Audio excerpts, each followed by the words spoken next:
Hi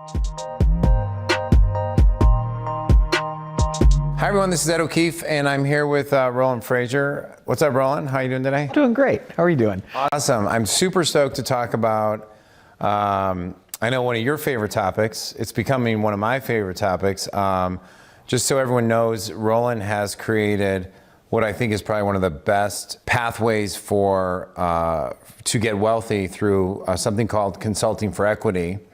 It's perfect for, obviously, consultants, but it's also perfect for our coaches, high-ticket coaches, experts, authors, agency owners, successful business owners, SaaS creators, professionals looking to transition.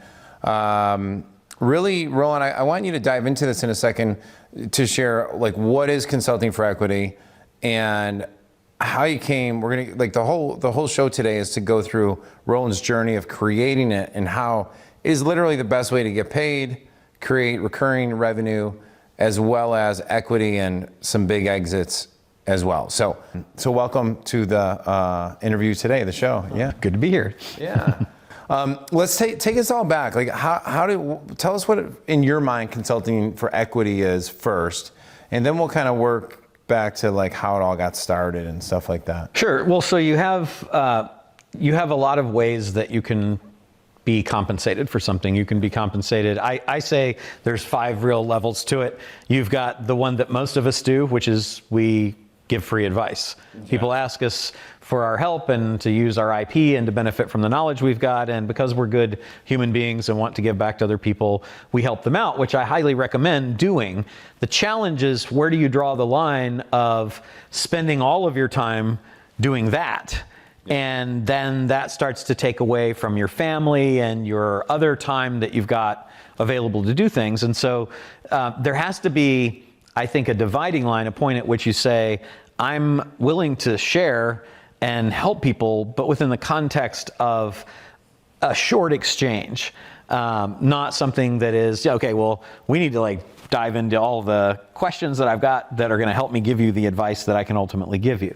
And so that's level 1. That's the free advice. Level 2 is that we go and maybe we say, well, what if I started turning that knowledge into an actual compensable skill, and I charge by the hour for what I do, which I did for years as an attorney. And even if, though, you charge $1,000 an hour, right, you're limited. Let's say maybe you can bill 2,000 hours a year. So like that's $2 million.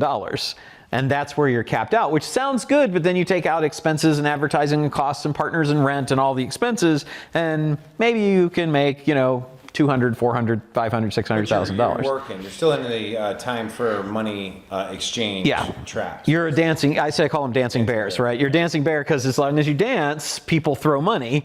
But when you stop because you're out of hours that will allow you to dance, then the money stops. Right. And that's the trap that you refer to, the dollars for hours trap. So I never really liked the idea of being a consultant because I saw that trap. And even though I did practice law for several years, where I did, we billed by the 10th of an hour. You get really granular with your tracking of your time, and you get really aware of what you're able to get for that and what the limitations are. So then the next level, which I learned practicing law, is that you can charge a flat fee. So the nice thing about flat fees are that if you've got a service that you perform over and over and over, it becomes kind of rote. You systematize it. You've got staff that can help do a lot of what's being done. And so if I can charge $1,000 to do a thing, like for us, it would be maybe a document. Maybe I don't think we charged $2,000 to form a corporation. Right. Well, I don't spend 10 minutes forming a corporation, right? I don't have to do that. I get a flat fee, so that's nice. It lets me leverage the knowledge that I've accumulated in the systems that I've built to deliver the knowledge or the service that I've got. That's a really cool model, and I think that's where most people cap out. The next level 3, that was level 3. The next level 4, would be where you actually get into a revenue share. So you're saying, okay, we've got a project I'm going to consult on. You've got this thing that you want to have done, and we're going to talk about it, and then I'm going to help you make it happen. And I know that I'm going to create a continuing value for you in that thing.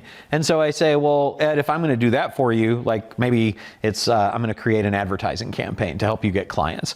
Anything that comes through that effort that I've done to create that intellectual property asset that I own, I'm effectively licensing it to you to use the way that we talked about and receiving some sort of revenue, some share of the revenue that comes from it, right? And it's better as a revenue share than a profit share, because revenue, you get a lower share, but there's no manipulation of what the profits are, right? For your, your Ferrari and your trip to Tahiti with your family to have the retreat, So, so that's level 4.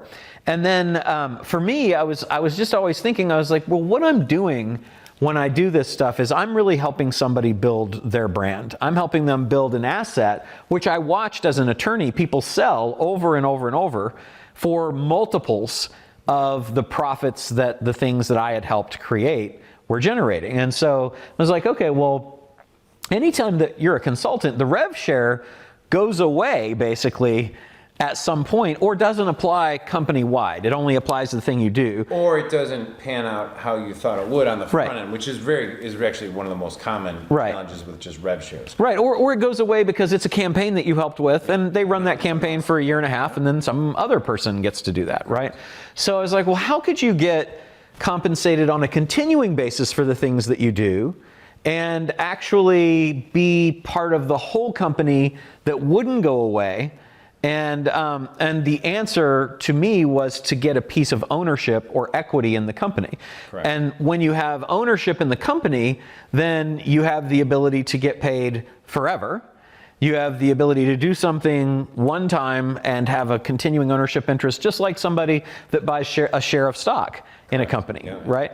So, so what I started doing was I started offering that I'll help you with this problem that you've got, or this challenge.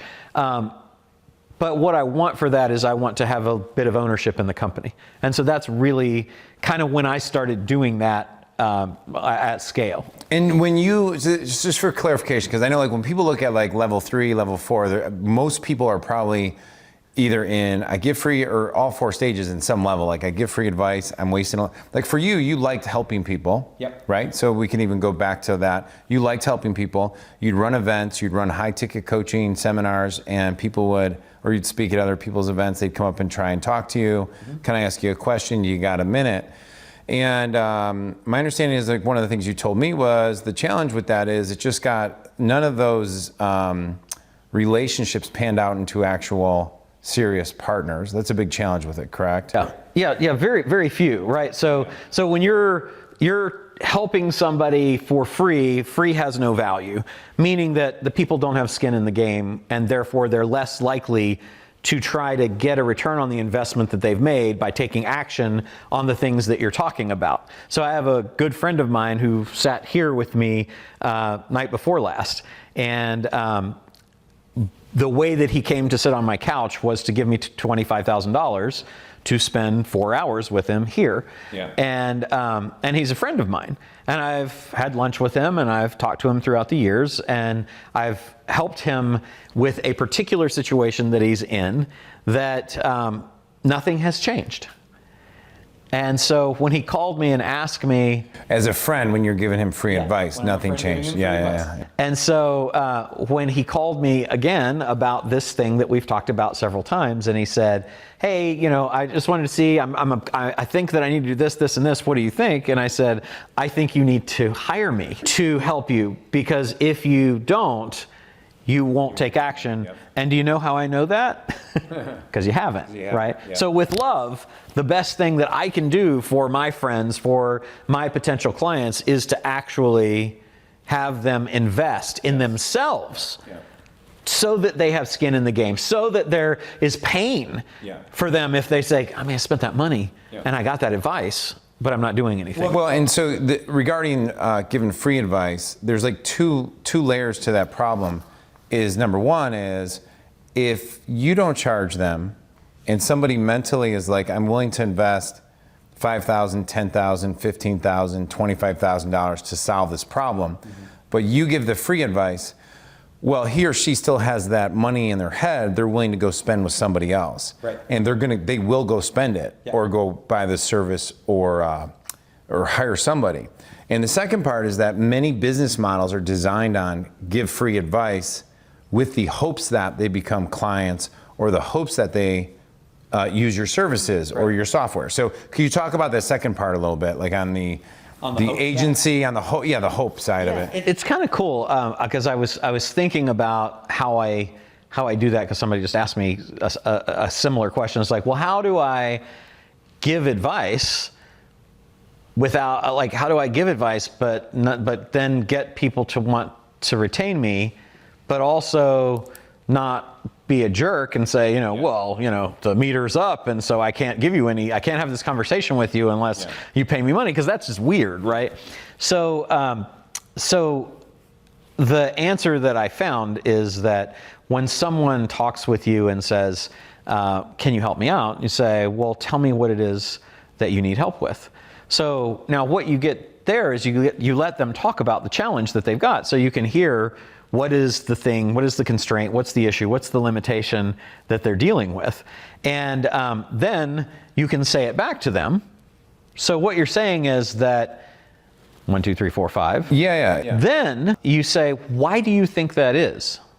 And then they'll tell you why they think it is. Now at that point, that's the conversation that you're going to have before you get retained. When you get retained, or when you get to that point, now I say, man, I can think of 3 or 4 things that would probably solve that for you, but I would need to get to sit down with you, drill down, get more information, more facts, and really set out a plan. And that's going to take about 4 hours. The way that I do that, and then you go into your consult, right? And I found that that's really helpful. So I don't feel like I'm shutting somebody down. They're getting to have the catharsis of emoting and communicating to me and telling me what the challenge is, which is pent up in everybody, right? All of us want to share that. Share it, totally. Yeah. To feel heard and understood, and then to have somebody say, I think I have some answers for you. Right. Here's the process by which we'll get to those answers. Yeah. And that's a good way to do that. Did that answer? Yeah, it totally does. And then so the dream scenario, so the dream scenario or the game plan with consulting for equity or equity consulting is you're getting paid as a consultant or a mentor upfront. Mm-hmm.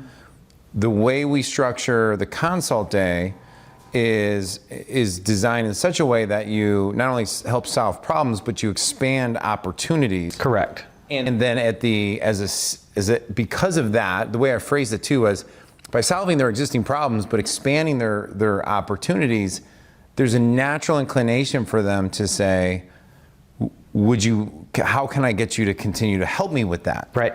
And that's where the equity conversation or partnership will form, correct? Yeah. So the way that it works is that you start out with somebody's got a challenge. They come to you for help. They ask, "Can you help me?" You say that you go through that process I just talked about. Yeah. Now it's okay. The next step is for us to actually drill down to these things. That's a paid consult because now you've got something for your time, and you've got a filter more than anything for people who aren't willing to invest in themselves. Because somebody that's not willing to invest in themselves or isn't ready, it's not they're bad people.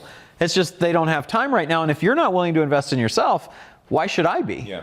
So now that solves the how do I allocate my time and how do I know who's actually interested, qualify somebody to be interested in enough in what they've got going on to be willing to invest in it. I also get paid for my time, which I do want because given the choice between getting paid for my time and not getting paid for my time, I prefer to get paid for it. But I'm not building a dancing bear business. Yes. I'm not falling into the dollars for hours trap because here I'm actually really getting paid to vet a client, to understand their business well enough, to build the relationship deep enough to actually be able to solve challenges and prove the value that I can bring, which I do a half-day consult, which is 4 hours. Some people do a full day. But within even a full day, you can't possibly solve all the challenges. You can create a strategy by which they will solve. Yeah. And so then you say, at the end, usually, and I'd say it's about 80% of the time, the people that have invested in themselves to do this will say, how do I get you to come in and be part of my company? Correct. That is an invitation to equity, which is the best, right? Because then it leads to the rest of the conversation. They're literally inviting you into ownership of their company. The other option, the 20% of the time, if it's something that I'm interested in, then I'll say, how did you feel about the session that we did today? Oh, I thought it was great. It was fantastic, super helpful. What kind of value do you think that will bring to the company? I think it's going to be tens of millions of dollars, blah, blah, blah, blah. What would you think about having me available to do that on a regular basis as an owner of the company with you? And then that leads to, I didn't even think that was possible. Not anything is possible. Or once in a while, it'll be, I don't think I'd be comfortable with that right now. It's totally cool. Yeah. But what's interesting about that is almost all of the not comfortable nows become later opportunities. Because they know it's an opportunity. Well, they see the value. that they got breakthroughs from the time that we spent together, and then they go back into the environment that has the whirlwind of all the things that are rotating around them, stopping them from doing the things that they need to do, and they want help to implement and fully get the value of the breakthroughs. Yeah, I love it. I love it. So I want to get to the parts of how and why they give you equity, like case study wise, and so everyone can hear that. I want to go sideways real quick to talk about why that this is your favorite model for accumulating wealth, why it has potentially the highest point of leverage of almost anything, and I had some breakthroughs that I'll bring up if you don't hit on them, but can you share with our viewers, why is investing in themselves, in learning this process, the consulting for equity process, and understanding it, because it's a simple process. It's probably, I think one of the biggest mistakes that we have of our students right now is everyone complicates it. They get really complicated. So why is it, why are you so attracted to it? And why do you believe it's the highest form of leverage for people? Why I'm so attracted to it is that I think that effectively, when you are doing it this way, you are leveraging your experience, knowledge, and contacts in a way that allows you that you've accumulated. Correct. Yes. Which allows you to invest. Yeah. That is the capital you bring to the deal in exchange for ownership in other businesses. So I have an unlimited checkbook to invest. I'm not constrained in my ability to invest by the dollars that I have available. That's pretty magical right there. Because, you know what's really good right now? Why don't you explain that again? Because I think most people, most business owners, including myself, have made the mistake of, my businesses are doing so good, so now I have cash that I need to go invest. And you said something to me before, after I made a horrible investment. You said, and because I was like, well, Roland, why do you not invest cash? And it was just so everyone understands. I was trying to understand Roland's brain, and because you said something really smart. You said making money takes a while to understand how to learn how to make money, and once you start learning how to make money, making money is not that hard, but it's very easy to lose. Yeah, it's hard to keep it. It's hard to keep it. Yep. So do you mind repeating, like you said, you have unlimited resources, but what do you mean by that? Yeah, so the cash for equity trap. The cash for equity trap, we got to write that down. It's like the dollars for hours trap. Yes. The cash for equity trap is, and I get this a lot with people when we're teaching people how to acquire with no money out of pocket, is that, hey, I've got some cash in my pocket. And the way that one goes about buying stock in the stock market, the way that you invest is you give cash in exchange for equity/stock in companies. That's what we all do. That's the stock market. Tens of millions of people do it every single day, hundreds of millions of transactions. So that's what we think you do to do that. But you don't have to do that, because what businesses are looking for. And you're hoping for what type of return, by the way? You're hoping for, in the stock market, 8% to 10%, over a long period of time is the historical average return. Real estate, the historical return is between 10 and 14%, right? and I don't forget what Buffett gets. It's a bit higher, but it's not crazy high. Well, here's what's cool. If instead of cash, you understand that what businesses are looking for is capital, then you can invest capital in businesses for an ownership in the business. Well, so then we say, okay, well, what is capital? Capital is assets and resources, right? So that means that capital could be an asset called cash, but it could also be an asset called your intellectual property, your brain, your connections, your knowledge, other resources that you're able to bring of value, capital is of value, to the entity, to the corporation, to the business that you are dealing with. So what we have in our pockets when we come to the table where we have the opportunity to have an investment in a company is cash. But cash is not the only asset that we have in our pockets, yet it's the one that we reach for every single time. Correct. So when we have no more cash to give, we are out of capacity to invest, we believe. But it's not true. That's the lie, right? The lie is you've got to have cash to get ownership in companies. Right, yeah. The truth is that any resource that's of value to them, a smart company is going to say, I will give you some ownership in the company for that resource. And I would say, can I interrupt you there? Because we were talking about cash. I think the other trap is that, well, if I don't have the cash, if I'm not investing cash, I need to give sweat equity. Right. Which you're saying, no, you can leapfrog all that. You could time collapse all that. Correct. Because you've already accumulated a network of people, a capital of, maybe it could be a service. Like you have that network built out, or you're building it out. Yes. Yeah. And that capital is not a liquidating resource. Yeah. That's not like cash you pull in and you have $1,000 in your pocket and you give $500. You have liquidated $500, converted it into something else. Your relational capital that you've got with all of the relationships that you've had over all the years, that doesn't go away. You don't spend that. Correct. When you connect people and in exchange for those connections, you receive an ownership interest, you still are connected to those. So what's the argument to like, hey, I have this resource over here. I just want to get paid 10%, like where it's the whole, like I'm a middleman guy. Yeah. So what is the fallacy? And I know there's probably certain contexts where that is good, but then why do you skip past that? You have a frame on this that I thought is really brilliant. Have you ever sold a house using a real estate broker? Yes. Were you super excited about paying them the 5 or 6% that you pay them of the gross value of your home to connect a buyer with you?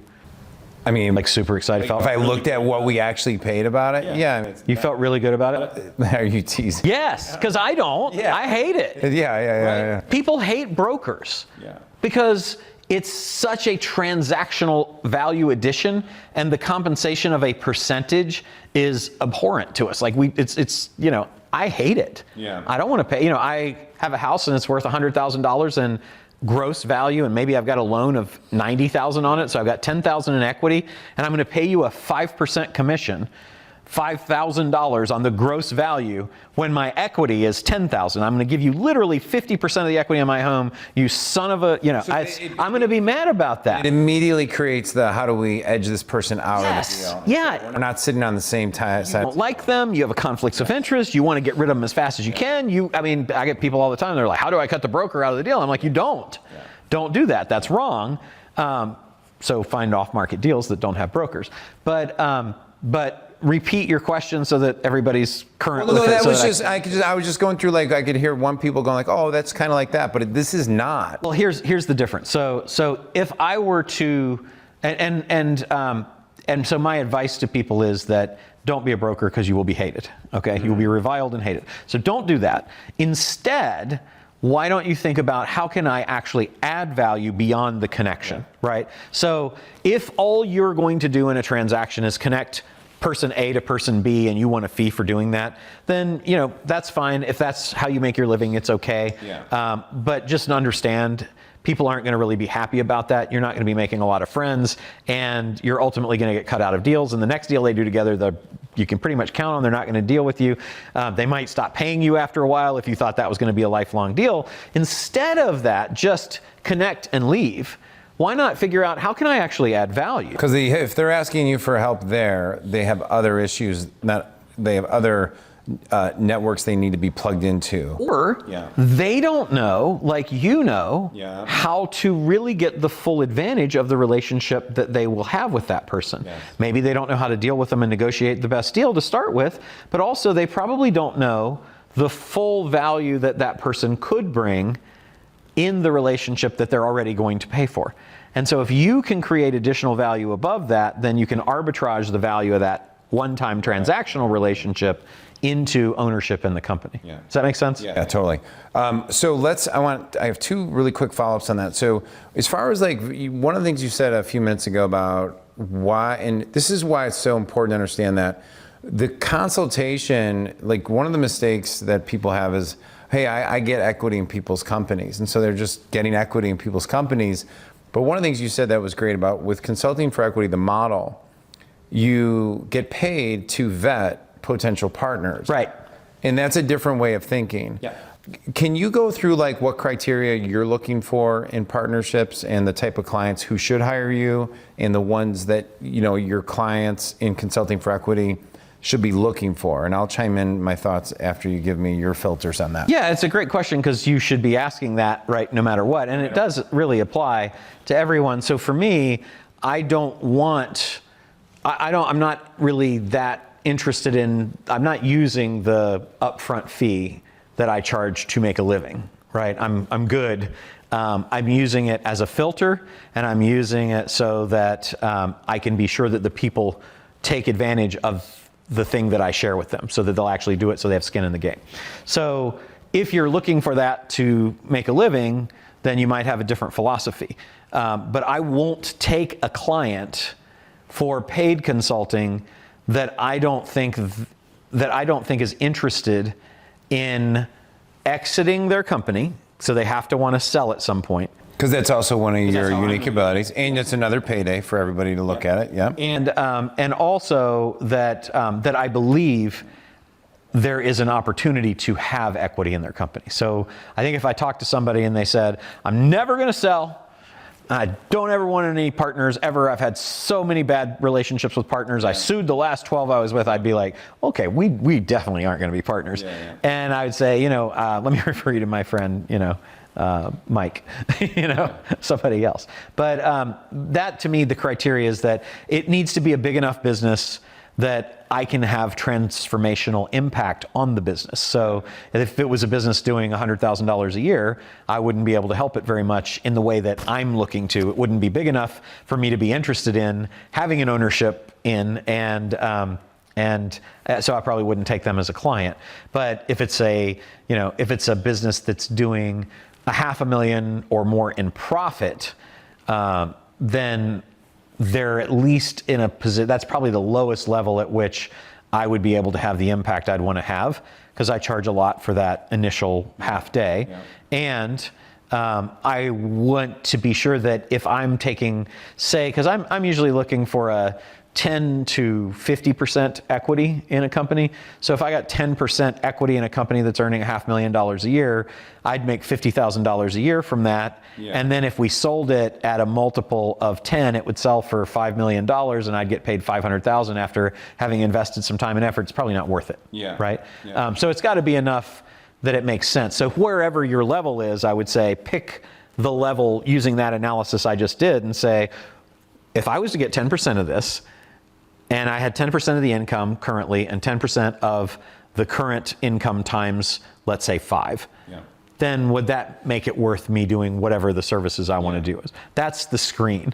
And if they're willing to invest in themselves by paying the upfront, and they're willing, and the numbers make sense to you, and they're open to selling, and they're open to the potentiality of, if you razzle dazzle frazzle delight and surprise them, saying yes, I would be open to having a partner, then to me it's a client. Yeah, and just to kind of button up on that, just so everyone understands, like one of the mistakes a lot of coaches or consultants make is they go for the people who are going to say yes to consulting because they and give equity because it feels good to get the deal. But you really want to have a business that has momentum, that's generating customers, that where you can come in and using some of our frameworks on on leveraging the back end, front end, add these other network values, they're ready to exponentially grow based on that. I want you to talk a little bit about the idea of why you like selling companies as a wealth accumulation tool rather than just trying to get paid transactionally. Sure. So I don't know any way to build wealth faster than selling companies, because the way that we earn money is from the profit of the businesses that we have. Yeah. So if I make $1 million a year off my business, I make $1 million a year. That's great. Love it. Wonderful. But businesses sell for multiples of those profits. So if, let's say that this business, the average private equity fund right now is paying over 15 times profits, which we define as EBITDA, earnings before interest, taxes, appreciation, amortization. If those companies are selling, let's just say at 10, because that's an easy multiple, but it's just so you know, that's less than the average that companies are selling for now. Wow. So that $1 million in income, I get paid in a day, the day that we sell the business, 10 years of profits. So I would have to, had I held on to that company, continue to work for 10 more years. With the hopes that everything stays the same. Hopefully everything stays perfect. I mean, hello, it doesn't, right? Yeah. So here's what's really cool is if I think about selling that business and now I've got 10 years of income in this year, and my buddy held on to their business and they've got $1 million, but I reinvest half of that. I've got $5 million in my pocket. I've got $5 million that goes into a new business. And I sell that business 3 years later for 10 times. Yeah. Well, then in a period of 3 years, I've made 22 years worth of income. If I get to the point where we are now, where I'm selling a business about once a quarter, wow, and I'm selling at 10 times, I'm making 40 years of income every single year. After 10 years, I made 400 years of income.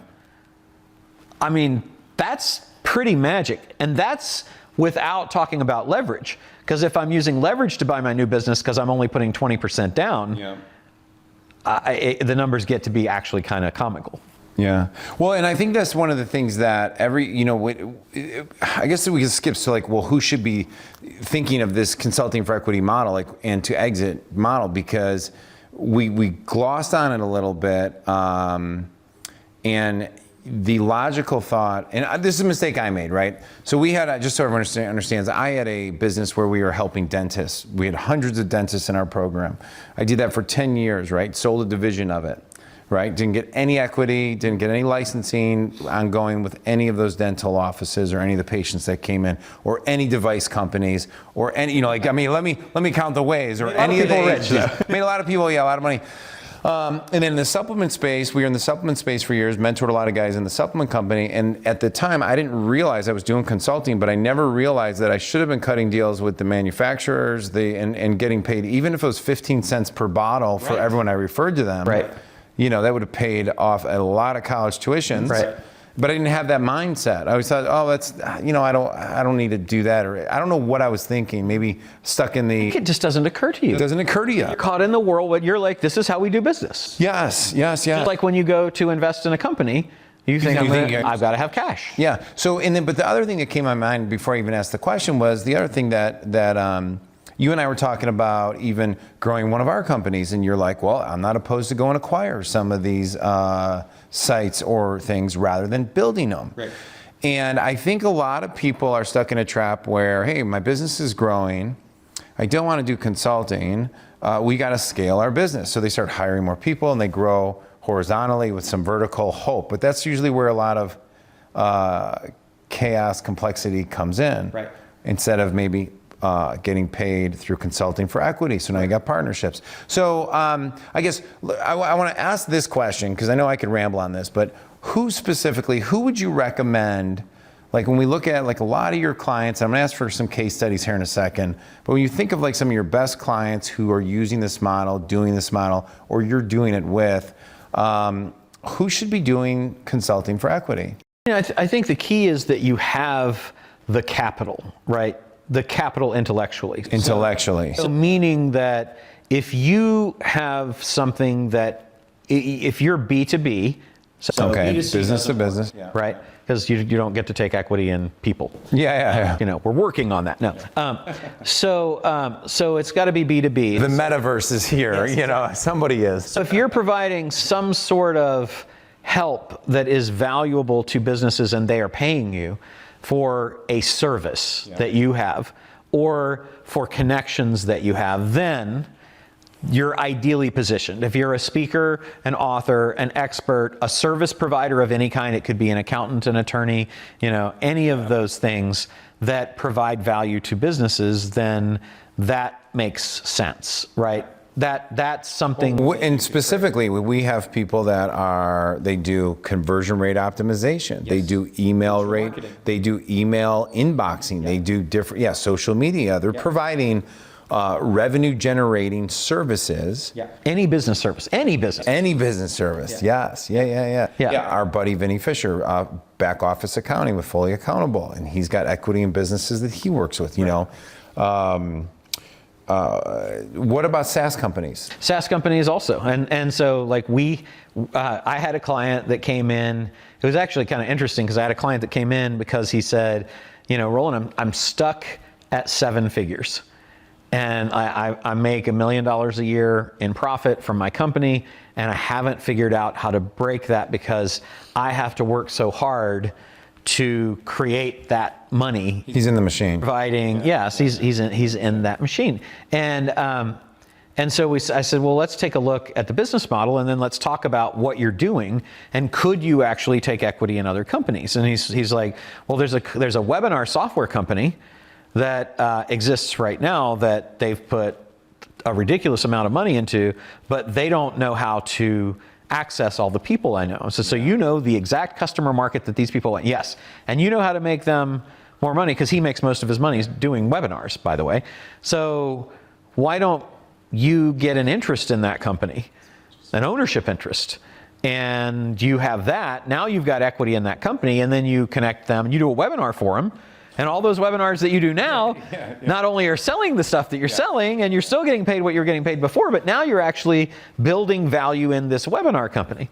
And so we had a conversation during the consult. We reached out, because I do a lot of hot consults where we'll basically say, okay, you need to talk to this person right now. And I'll just, I'll connect them, or I'll say, you need to get them on the phone right now. And so he got the guy on the phone, and we put together a deal on the phone to acquire 67% of the webinar company. Wow. $0, because they valued his reputation that he'd built up, the equity that he'd built up in his brand, his personal brand, to be able to do that. And then he turned to me and he said, would you take half of that? Actually, thanks for saying that. Thanks for saying that, because actually I was gonna bring that up, saying like, here's what's interesting, is some people are going like right now, they're saying, hey, but I don't know, I know a guy who could generate customers, and I know a software company, but I can't do what he's doing and I can't do what they're doing. They're forgetting that they just figured out the A, they're the B in the middle. They're the A plus B equals C,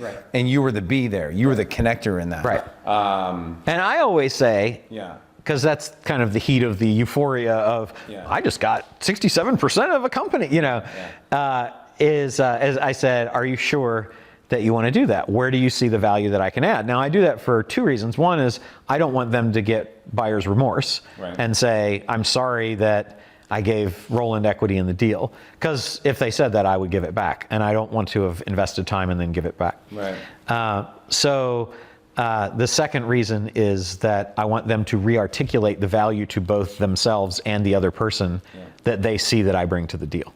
So that's to me the way you do that, right? So that was to me a really good example of somebody that had never thought about their business model as having established that brand equity that they could then use to get equity in other companies. And one of mutual friend of ours, Kent Clothier. I was going to bring him up, so I'm glad you did. We were sitting at at an event that we did. So one of the things that I think I'm all about leverage. So one of the time collapsing, like your great book, one of the things that we'll do is I'll go to people who have audiences already, and I'll say, how about if we make some event or something like that available to your audience, and we split the profits from that. Well, that gives me access to people's audiences that they've built up that I didn't have to build up, plus the credibility of coming in with their arm wrapped around. I think that's a writer downer. If you're watching this and listening to this, like write that down. Like, who's the audience of your ideal customers,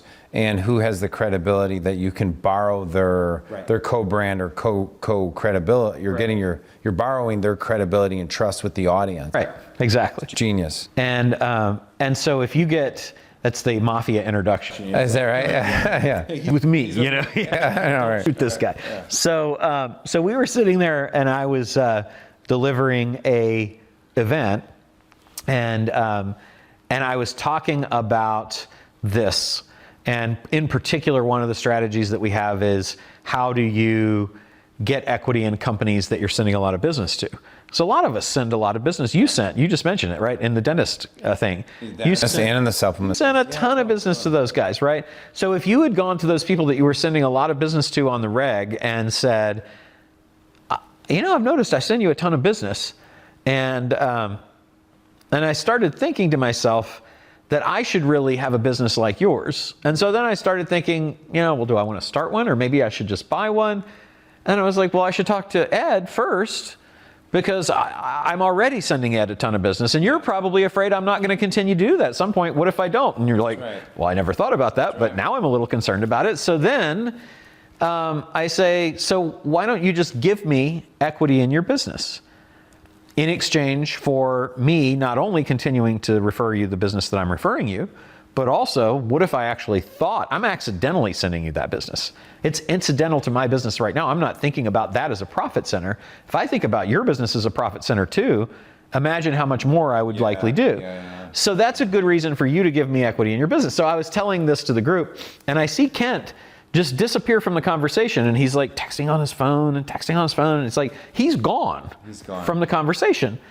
And so about 45 minutes later, we took a break. And I was like, man, is everything okay with the family? And, so you looked like you were, doing. He's like, I am so pissed. He's like, why didn't you tell me this before? He's like, I just texted 6 of the people we work with, and I got equity in 3 companies already. Wow. I was like, sorry.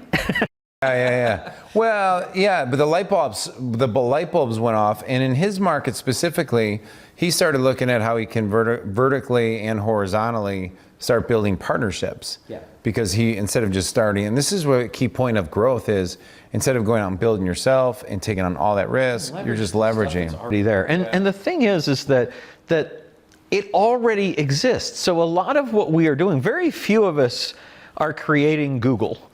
Correct. Very few of us are inventing something that's new. So there's a good chance that the business that we are in is already out there, and we are a Me Too business. We have our own personal brand. We have our own way of doing the things that we do, but there's somebody teaching somebody how to do everything already. Yeah. Right? Shakespeare said, I think there's only 7 plots, right? There's only so many things that exist. Yeah. So why create from scratch again and again and again when the effort of other people has already done that? Yeah. Way more than enough for you to tap into. And one thing for anything. Yeah, and one thing I was going to say was that, one of the things Roland and I do is we have a mentoring and coaching group called the Consulting for Equity Masterclass, where we walk people who are interested in doing this consulting for equity model from week 1 all the way through 8, and then we do live trainings. But the best part of that is, because we hear it from students, right? Our members, our clients who say, but Ed, I got this yesterday, but Ed, I don't have I'm not like you, I'm not as outgoing as you, I don't have a network as like you do. But they, first of all, they do, they just don't know they do. Second of all, they have now the Consulting for Equity member network. Yeah. They can tap into. So it's like, if I have a challenge and other people in my new network, by being a part of the group, can solve it for me, it's as if it's my network now. Right, because it is. Because I'm borrowing my own, and one of the things I always like to say to people is that by you investing in yourself, you are investing capital in your own personal network, your intellectual capital, your experiential capital, that you're bringing now into these businesses. So you just became way more valuable, that they're not seeing that. Like what you're doing right now by learning, you're actually investing into your future partnerships. Amazing. Let's talk about a couple more things and then we'll wrap it up. But I think one thing people always wonder about, you have two categories. You have people that have a lot of clients already. So the easy flip, even though it takes massaging and you have to like get your head wrapped around it, is how do you turn your existing flow into this new model, right? But I think just like from you, like, and then you have people that are brand new into consulting. So we provide tools and matrices to create a world-class consulting experience. So the delivery is 5-star. So let's pretend that's already taken care of. But everybody wants clients and everyone wants better clients. So do you want to talk a little bit about getting your ideal dream client and how your brain goes about it? And then I'll share a little bit about how I think about it. Yeah, because there are so many ways to do it. The thing is that a lot of us don't realize that we already have lead flow and pipeline that we just don't understand is lead flow and pipeline. So everybody who, like, I used to kid people because there are a lot of people will come up to you after you talk at a conference, or you've been in a mastermind or a meeting or something. They're like, hey, can I pick your brain? And to me, I don't know where that came from, but it sounds really painful and it should probably be illegal. But I didn't really like it that much when people said it. And it was a thing that I was like, I like helping people, but you get overwhelmed. Like if you speak and 50 people come up around you, then you can't possibly help them with any depth. And they're going to tell you their problem in great detail while the other 49 people are there tapping their feet. So what I finally did was when I said I'm going to create a filter of investing in themselves and them having skin in the game by saying that it costs money to have me spend that time, it turned for me all of those people into prospects instead of people that I couldn't help or that were even annoying sometimes. It became, well, I want people to want to. And it wasn't their fault they were being annoying. It just was like you were getting bombarded, but you wanted to help them. That's actually why you got burnt out by doing it. Correct. You were helping out so many people. It wasn't that they came and said, can I pick your brain? The annoying thing was that I would tell them, okay, what do you got? And they'd say this. And I said, do this, this, this, and this. And then they'd go off, and then I'd see them a year later, and they'd say, hey, can I pick your brain? And they'd ask me the same daggone question. And so it was like, well, I'm not giving you what you need because you're not able to take what I'm. So I got to figure out a structure by which you will feel the pain enough to take action, which I think is the investment. So that then they say, well, I paid Roland to ask him these questions, and then he gave me the answers. Now, if I don't do it, I'm kind of a dummy. Yeah, there's something about putting skin in the game and making an internal, unconscious commitment that I'm going to get something done. So every Can I Pick Your Brain, every message that you get on LinkedIn, Facebook, social media, everybody that walks up to you, every meeting that you go to, every person that you meet, every party that you go to, where it's, what do you do? I do this. What do you do? Oh, well, I have a question about that. All of those got a minutes. Can I buy you lunch? Can I buy you coffee? Can I take you to dinner? Can I ask you a question? Do you consult? And can I pick your brain? Becomes a potential client. That's what's so cool about that. So you've got, and I'll ask when I speak, I'll say, how many of you have had somebody say, can I pick your brain? Or can I get advice from you in the last 90 days? And almost every hand goes up. So we all have knowledge, skills, and experience that other people want to tap into. And so to turn that into client flow is as easy as having something that you can say to every single person that asks you those questions.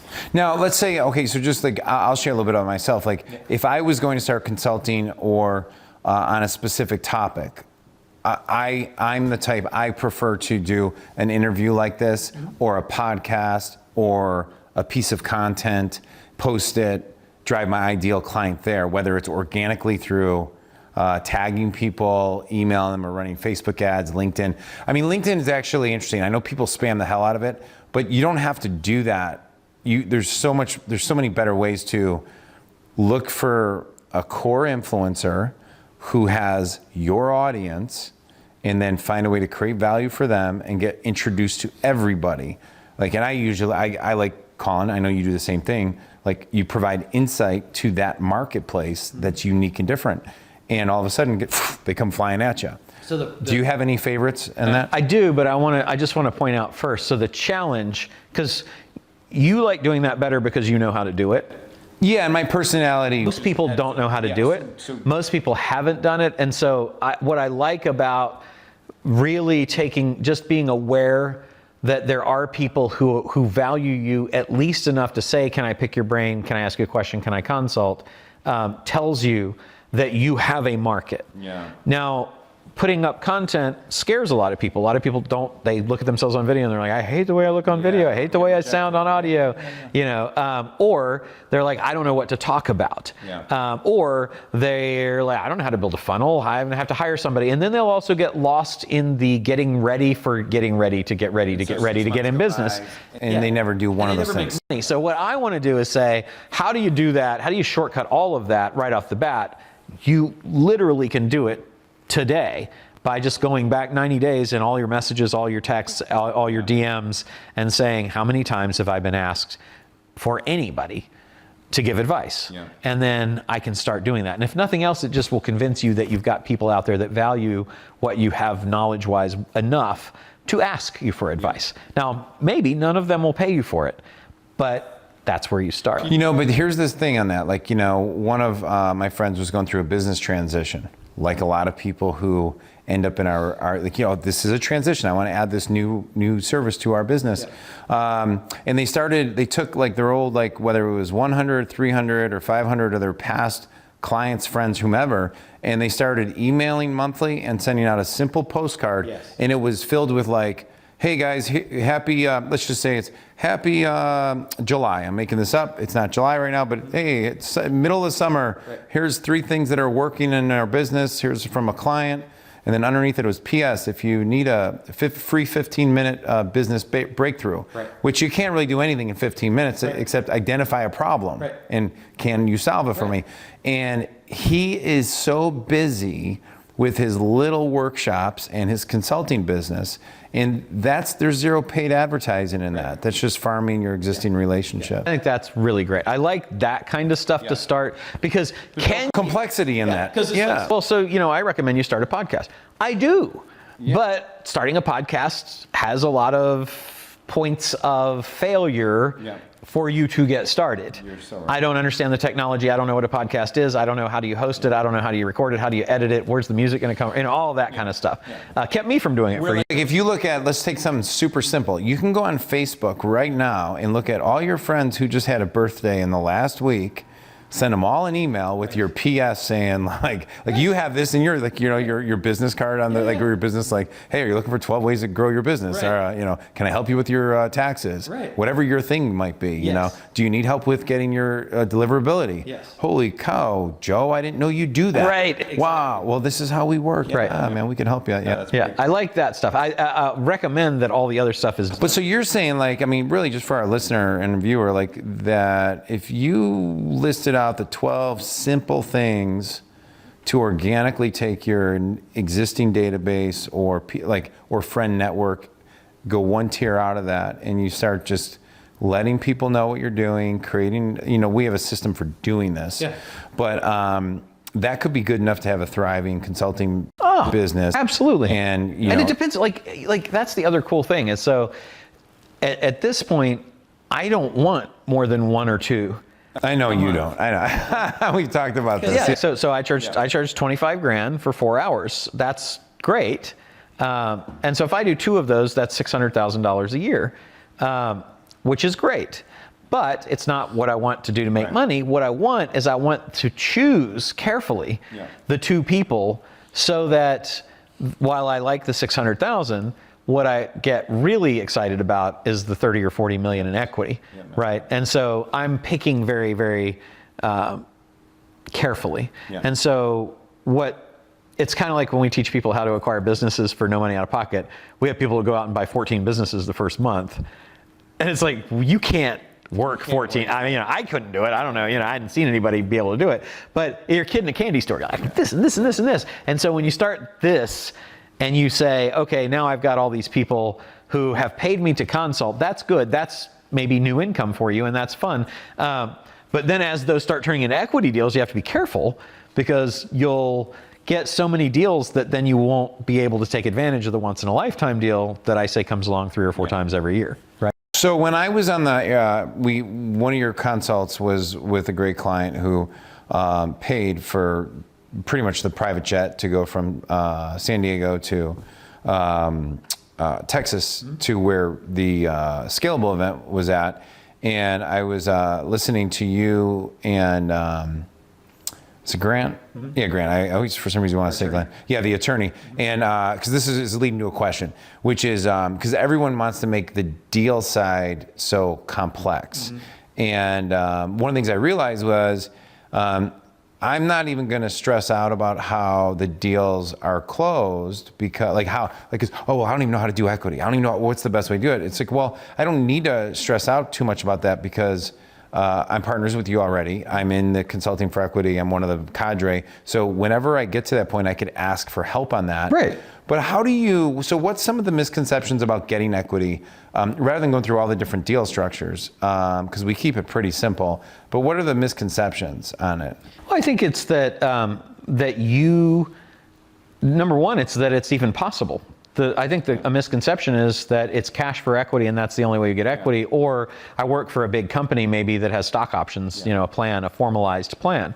The truth is that equity is available to anyone, anywhere, anytime, in any company, in any structure, because all you have to do is show that you have the value, but you also have to ask, right? Or be asked. Yeah. So I think that's the first thing, is not even knowing that it's available. Then I think it's, I don't know how to do it. It's got to be super complicated. And somebody told me the other day that they couldn't get equity in a company. They were told they couldn't get equity in the company because it was too complex and the company was set up so that no one could grant equity. And I was like, well, that's just not legally possible. So I have the benefit of being a recovering attorney. I know it's very simple to issue equity. There might be covenants that require more than one person in the company to agree to it, but it can be done, right? So if you've got something that the company values enough, then it's just stating the case and saying, what I've got to give is worth this. The next is that they don't know how much to get. And there are ways to calculate it. One of the simplest would be figure out what the company's valued at. The company's valued at $1 million. The thing that I'm going to do is worth $100,000. That's what I'd normally charge if you were to hire me to do this over the period of time I'm going to do it. You divide $100,000 by $1 million. That means 10% of the value of the company is what I would pay to buy into the company. Only I'm going to buy in with the services that I've got instead of cash, right? Yeah. So those to me, how do I get out? Am I going to be stuck in the company forever? Well, you can build in a put option so that you have the right to get the people to buy you out at a certain time at a certain price in the future. Any of the things that you can think of are pretty easy to deal with. Yeah. Awesome. Okay, cool. So people can follow you at Roland Frasier on all your social. / Roland Frasier everywhere. Everywhere, right? And so by the time this video's out, we will have our Consulting for Equity Instagram everywhere. And if people have questions, they can go to consultingforequity.io, which is our site. And we are obviously doing the masterclass. Now, the one thing I just want to share really briefly is that the whole purpose of us doing the masterclass is that when Roland and I were talking about how do we help people do this, it really covers the 3 frameworks of get clients, get paid, and get paid ongoing, and get equity. And so that if the equity part doesn't work out, the vet doesn't work out, well, you got paid. You didn't give free advice and you didn't walk away. And you can scale in multiple ways. Is there any last pieces of advice you'd want to give, or last benefits you want to give? Just that it's truly life-changing when you have the breakthrough. I had somebody that sent me a video day before yesterday, and he was so excited because he had just done his first deal 4 weeks into the program. Wow. And I know how he felt, because I remember the first time that I did it. And it's like, you can kind of tap into it. It's just like, you're just so excited at the possibility, like a whole new curtain has been opened, and behind it is the ability, is an unlimited opportunity, because now there isn't the constraint that you've been told all your life stands between you and having ownership in a lot of companies.